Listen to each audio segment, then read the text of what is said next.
গন্ধ আসতেছে। কি মনে হয় মাংসটা কবে রাখা? উদ্দেশ্য কি? পুনরায় এটা গরম করে আপনি পরিবেশন করবেন, বিক্রয় করবেন, উদ্দেশ্যটা একটাই। আপনি এখানে যে এগুলো কি গরুর পায়া, এগুলো আপনি কাঁচা মাংসের সঙ্গে ফ্রিজে কেন সংরক্ষণ করেছিলেন? আর আজকে যে অপরাধ সংগঠিত হয়েছে ভোক্তা অধিকার সংরক্ষণ আইনের ৪৪ ধরনের ব্যত্যয় ঘটেছে, আপনি অপরাধ স্বীকার করেন?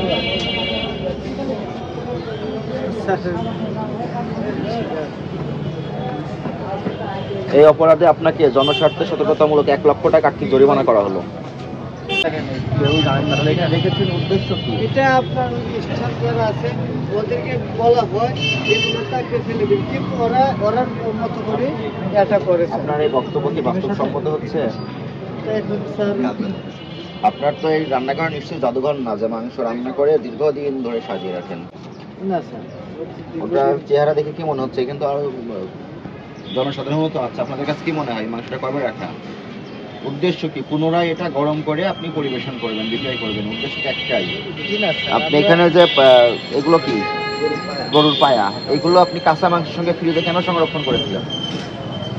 আমরা এটা কর্তৃপক্ষ জানি না। কর্তৃপক্ষ জানে না, তাহলে যারা করেছে তাদের বেতন কারা দেয়?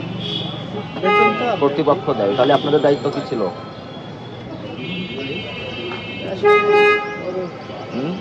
তারপর আপনার এই যে গ্রিলটা আপনি ফ্রিজে কাঁচা মাংসের সঙ্গে সংরক্ষণ করে রেখেছেন, এই হাঁড়িগুলোর একই অবস্থা।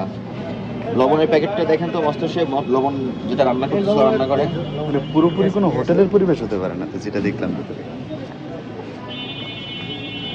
Actually বলতে কি আমাদের আপনি হোটেলের? যে কোনো রেস্টুরেন্টে যান, পিছনের অবস্থা, তার এই যে লবণের প্যাকেট, রান্না বান্না, ওই যে এইটা উল্টা দাও, ওটা যেটা ব্যবহার করতেছিল এমন একটা লবণ আমি এখানে ধরেছিলাম, ওটা নিয়ে আসেন। এটাই হ্যাঁ, পাত্রে রাখা ছিল, এটাই একটা পাত্রে রাখা ছিল ওটা। জি জি এটাই স্যার। পাত্রটা নিয়ে আসেন, পাত্রটা নিয়ে আসেন। প্যাকেটগুলো সিরা রাখি আর কি। রান্নাঘরের ভিতর থেকে তো তীব্র দুর্গন্ধ পাওয়া যাচ্ছে। এটা কর্তৃপক্ষ জানে না? কর্তৃপক্ষ কি জানে? শুধু প্রফিটের বিষয়টা জানে। না আর ভোক্তারা কি খাচ্ছে না খাচ্ছে, তারা নিরাপদ খাবার খাচ্ছে কিনা এই বিষয়ে কর্তৃপক্ষের কোনো জানার আগ্রহ নাই। অবশ্যই আছে। তাহলে ভিতরে এই পরিবেশ করে রেখেছে, আপনি দেখেন এর মধ্যে কর্তৃপক্ষ কি জানে না? ময়লাগুলো পড়ে আছে, দেখেন মুরগির সব পাখা টাকা সব ময়লা। খাবার পরিবেশন হয়তো উপরে না। আমাদের মালিক আসে কম তো, যে কারণে একটু মালিক যদি আবার আসতো কন্টিনিউ, তাহলে এরকম। মালিক কি প্রতিদিন আসে না? না, স্যার। মালিক তো আপনাদেরকে বেতন দিচ্ছে, মালিক কেন আসবে?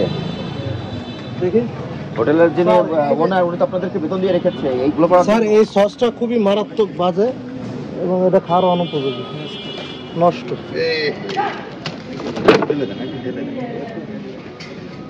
এই লবণটার কথা বলতেছে।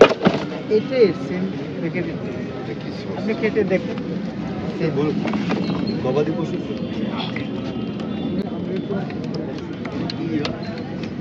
গন্ধ আসতেছে।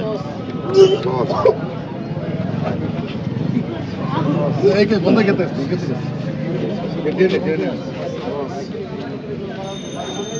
আপনার এখানে যে অপরাধ হয়েছে, আপনি এটা অপরাধ স্বীকার করেন?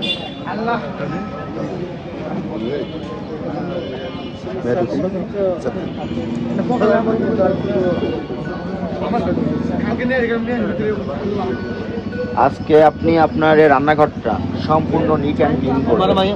ওখানে যারা বাবুর্চি বা রাঁধুনি শ্রমিক আছে তাদের হাইজেনিক মেনটেন করে ওখানে ওয়াশরুমটা পরিষ্কার পরিচ্ছন্ন রাখবেন। খাবার সংরক্ষণ এবং খাবারের সঙ্গে যে উপাদানগুলো আছে তার ব্যবহারের বিধি তাদেরকে প্রশিক্ষণ দিবেন। মানুষকে আপনি নিজের বাসায় যেমন নিরাপদ খাবারটা খান, নিজের পরিবার নিয়ে বাইরে থেকে যারা টাকা দিয়ে খেতে আসে তাদেরকেও আপনাদের নিজের বাড়ি মনে করে নিরাপদ খাবারটা খাওয়াতে হবে। বুঝতে পেরেছেন? এরপরও যদি এই একই ধরনের অপরাধ সংগঠিত হয়, আপনার প্রতিষ্ঠান আমরা বন্ধ করে রাখবো। আর আজকে যে অপরাধ সংগঠিত হয়েছে ভোক্তা অধিকার সংরক্ষণ আইনের ৪৪ ধরনের ব্যত্যয় ঘটেছে, আপনি অপরাধ স্বীকার করেন?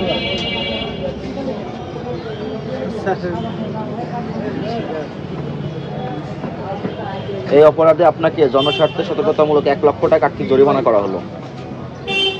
আর এগুলো সব ডিস্ট্রয় হবে।